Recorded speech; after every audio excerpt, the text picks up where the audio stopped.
I Top Billin, your boy, the Underground King Murph, back again with the great folks over at DraftKings. They told me to tell you it's still on like Donkey Kong, baby. This season has been tremendous, and it's only going to get better, especially if you're running with your boys up at DraftKings who are giving away $150 in free bets. Someone's giving you $150 in free bets and you not salivating, I don't know what's going on with you, man. If your pregame moneyline wager of $5 hits, you get $150 in free bets. It's that simple, baby. DraftKings made it that simple and they made it that fun. You have to make sure you go on over and download that DraftKings Sportsbook. Enter the promo code TOPBILLIN and get to winning, baby. Only winners around here because I want winners. Remember, if you don't have online wagering in your state, it does not matter. We already told you about DraftKings Daily Fantasy, and they have DraftKings Rainmakers. Listen, I've been working with those in-game parlays. That's where you enter multiple bets within the same game for even more winning. I like doing it with football, but I really love doing it with combat sports. That's fun as heck, you know what I'm saying? When a match is going a different way than you thought it might and they throw those bets out there, you have to jump on it, man. All right? Straight up. $5 will get you $150. Download the online sports book of DraftKings in your Google Play or Apple store and get to winning. It's that simple, all right? Tell them your boy, the Underground King, sent you. Salute.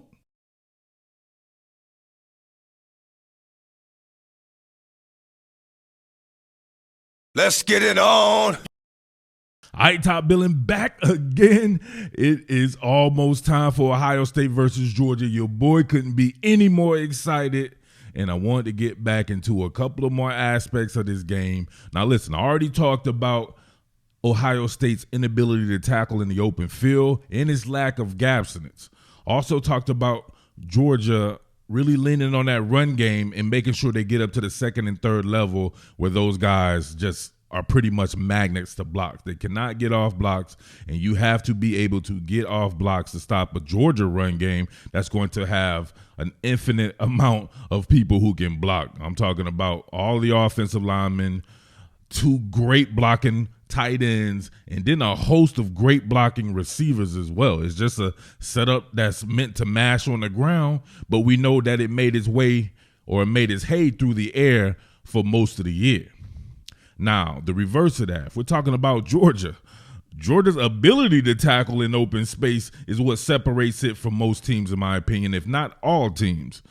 Georgia has the best set of tackling, listen, the secondary, right? The secondary, I think, is what separates it, because those guys, if you're able to commit extra bodies to the run game, if you have to do that, you can rely on guys like a Malachi Starks, a Chris Smith, who is the best secondary player that they have, and even the corners like a Javon Bullitt, a Lassiter, a Ringo, these guys like that. These guys are all very good tacklers. It's really tough to get yards after the catch against Georgia. We already talked about previously, obviously, if you were going to target people in the secondary, as funny as it may sound, the premium elite corner that Georgia has will be Kelee Ringo. He's definitely targetable, right? Especially if you're talking about routes that have transitional stems in it. But even with that being said, these guys rally to the ball. So you're going to have to be able to get some type of explosive play. However, as we saw against Tennessee, which I'm going to go through right here, they make it pretty impossible to do that when they're able to play Starks and Smith back off the ball at depth and roll with that duality at safety with that split safety look. Let's check this out right here. What more can I say? Top Billin. I want you to look at this right here. Now, notice this. You have a 3 and a bump, right? 4 on your line of scrimmage here. You're working with your 2 inside linebackers here, which would be Smile Munden and Jamon Dumas-Johnson. Both these guys are short tacklers. Both these guys are great athletes. And both these guys are able to play in reverse if necessary, if you get what I mean. You have right here your nickel back, my man Javon Bullitt. He is a short tackler. He is a roughneck. He's one of these guys, if you get the ball, he's going to try to light you up. He's a very good player to have at that nickel spot. Them able to have all these guys right here in the front and being able to get anything that comes in those hash marks or between the pipes in the run game allows them to have two guys back like this and to guard against shit that goes deep. Now, people are going to point to the LSU game. LSU had, at that particular point in time, had shown no ability to stretch the field in the passing game. We knew that if LSU was going to beat Georgia, it was going to have to be on the ground. Georgia shut that shit out. And then they brought in another quarterback and started going deep. Georgia probably just didn't work on that. A lot of the shit that you do and your success stems from what you do in practice. Georgia has a month. Think about that. A whole month to get right as far as not letting anything go downfield with the likes of Emeka Egbuka, Marvin Harrison Jr., Julian Fleming, Cade Stover, and these guys who can go get it vertically.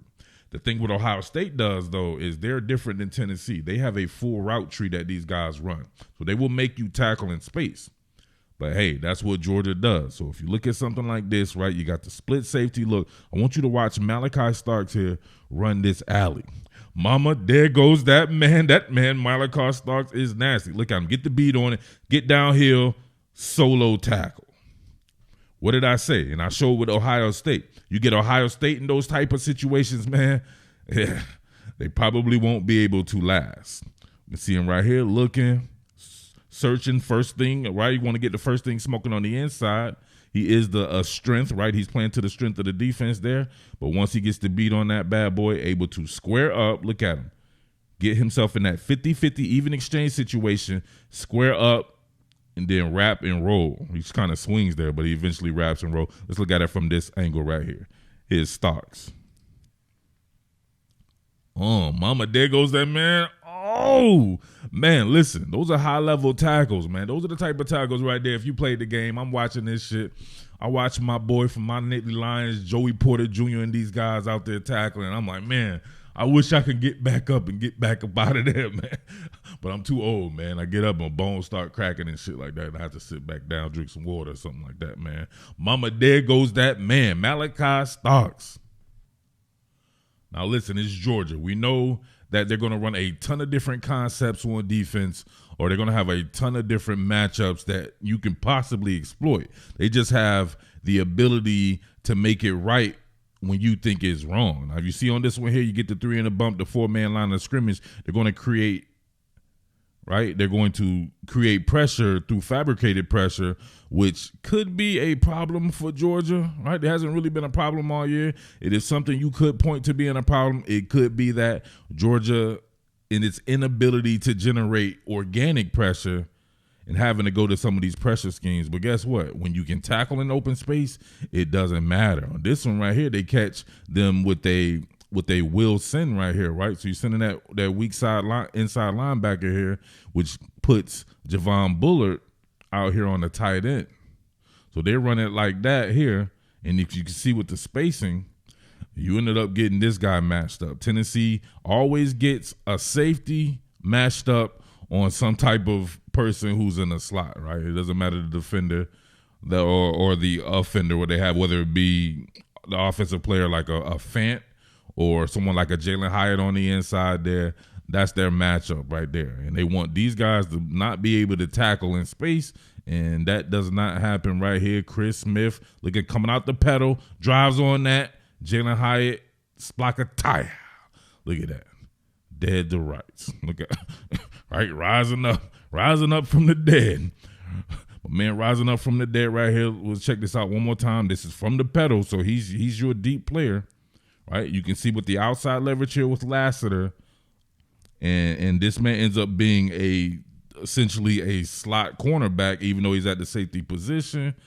They're trying to get that out in space right there so he can break a tackle and be on the race, be off to the races, but it's not going to happen right here. He gets dunked. He gets his chicken nugget dunked right there on the turf, splack a tie out, and he was cold sleep. Let's see it from this side right here. No pressure at all. And look at that. Still able to wrap up with the safety. No yards, right? No man left behind. They ain't leaving any yards for you to get out there on the field, any extra yards at that, right? You better get it within the confines of that play, and that's the only way you're going to get it most of the time. Obviously, nobody's perfect, and you got to combat against Ohio State too, right?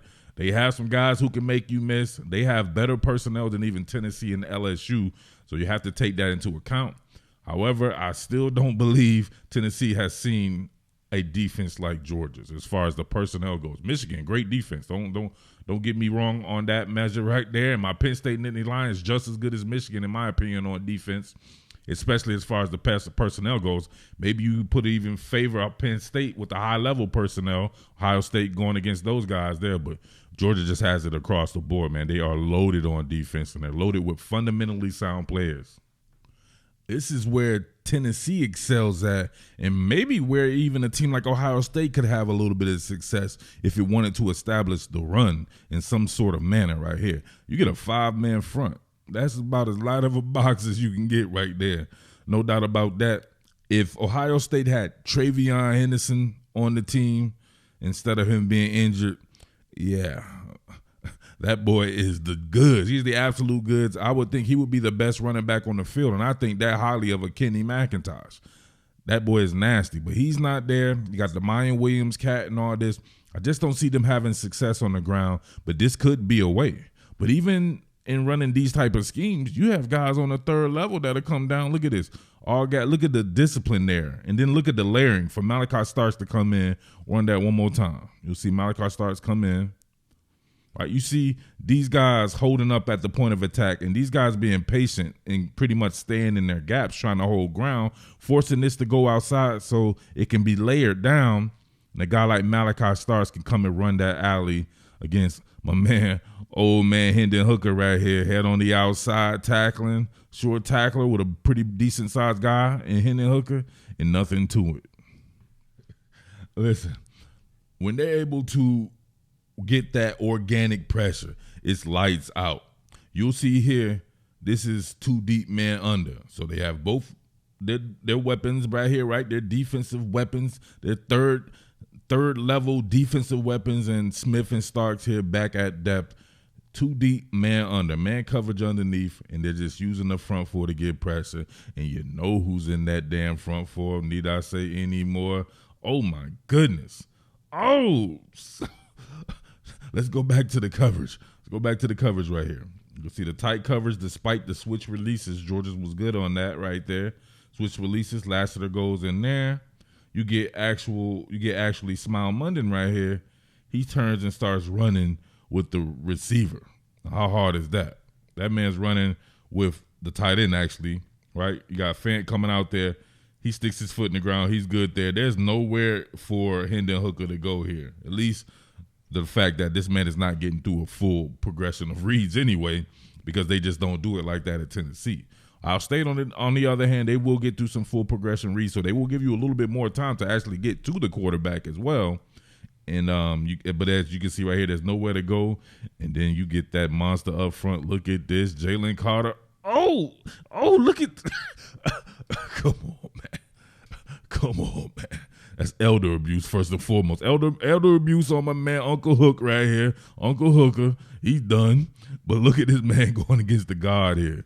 Look at this. Oh, it's almost like when you let the bull up out of the cage. Look at that. The first bench press right there collapsed the spinal column, right? So he was already done right there. And then one more actually recorrected it. So he was the first man to recorrect a broken spine right there and get around him. He was done. He had to just release the latch. Release the latch and let the bull go through. You see that? His arm was about to get snapped off. He just released it and let him go through. He was like, just go ahead, man. Don't mind if I do. Jalen Carter said. And then Splaka Taya hit old man hitting the Hook. You know, when you're that old like Hook is, and me, and all you out there as well, you can't, you know what I'm saying, brace for your own fall and shit like that, right? You just got to just land how you land. Splaka Taya. Look at that shit. My man right there. Too old to be a scripper, but he still want to try anyway. Come on, man. That's nasty. Jalen Carter with a month off. I'm really raring to see what he does in this game. Look at that. Oh, look at the strength. And they tried to chip him a little bit, right? Look at it getting chipped on the inside. Getting chipped on the inside a little bit there. Come on, man. You know that boy is special. I'm not sure Ohio State has anything for him up front on the interior like that. All right, let's not get it twisted. Ohio State is on scholarship too. Ohio State is absolutely loaded. And we know that offensive personnel is superior to anything that Georgia has seen this year. And I will take that to the bank, no doubt about that. So if Ohio State can catch Georgia in instances like this, you get that fabricated pressure with Smile Monday in here. They're still running that 2-deep man under, but this time they catch a slot receiver on safety Chris Smith. That would be Jalen Hyatt right here running this fade, and he gets the better of Chris Smith on this. Chris Smith can't turn and run with them, and that's not Chris Smith's job. Chris Smith, or that's not what he excels at. He excels at everything as far as space goes, tackling, covering at depth. He can be your post safety usually, and he can work a serious amount of range, but getting him in man coverage, he's matched up like an Emeka Ibuka or something like that. Yeah, it could be curtains. And I'm not so sure C.J. Stroud misses something like this, right? Even though Hendon Hooker did great all year as well. Oh, look at that. Chris Smith was torched. This is a torching right here. If he hits this right here, you never know what could go on in the game right there. But Hendon Hooker slightly misses it right there. Not so sure. Stroud to Ibuka misses. At the very least, maybe Ibuka goes up and makes the catch, even if he doesn't score there. But then it gets real difficult with Georgia. They just want to get you to the red zone and throw extra bodies everywhere. It looks like 15 men are on the field when they get you in the red zone, and it just makes it tougher to score touchdowns. They'll keep you to a field goal, if anything. So you might have to score from far out. So you got to make sure you hit those type of plays if they're available. Like I said before, if you can get Emeka Ibuka or Marvin Harrison matched up on Keely Ringo and provide him with some type of transition or stem, he tends to get a little bit grabby, as you see right here. Check this out. Unable to really work against that curl there. He grabs and holds coming out of the transition. You can see him right there start the bear hug. I'm not sure why he would panic in that situation right there. Unable to let Cedric Tillman work back to the ball. And, of course, you see draws those flags there. Same kind of deal. This time you can see him working on the outside here. Same route, but look at him, lost in the sauce, and then he can be had sometimes with his tackling. Even though he's a pretty good tackler and he's a potential big hitter, you can see him in the open field with quite a few times there. But we see here on the stem of the transition right there, unable to transition out of that there, and then gets taken along right there for a little bit of a gainer. But hey, man, that's few and far between there, man. And I told you before about the tackling. But it is something to look forward to if you're Ohio State, just to seeing what he's working with, especially after a month off. All right, I'm going to call it right there, y'all. I just can't wait for this game, man. So let me know some other aspects that you guys are looking for, and give me your final score as well. I don't normally do that, but, hey, I'm going to go, man, I'm going to go 33-21